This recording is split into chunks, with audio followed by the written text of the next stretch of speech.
Welcome back to KM Webverse. This is Kashif Mahmood. The next important thing is that you can add a reCaptcha to your WordPress login page. So they will have to check mark the reCaptcha, which an AI bot can't do. So you can just make sure that you have the reCaptcha enabled on your login page. So for that, let's go to the website and see how you can set up this. So here let's go to plugin, click on add new plugin, and here search for reCaptcha, and here you can see reCaptcha protection against spam comments and brute force login attack. So just install this plugin, activate. So don't get worried, it's free. So here you can choose which type of reCaptcha you want to set up on your website. So if you select the Google reCaptcha, then you can enter the site key and the secret key.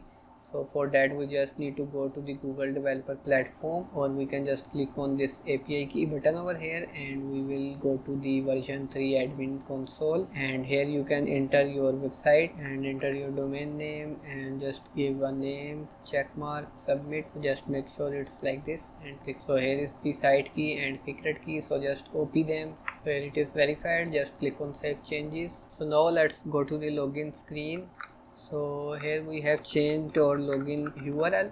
If you have missed that part, then you can watch how to change this backend URL from this series. Here you can see protected by reCaptcha. So now the bots cannot access it.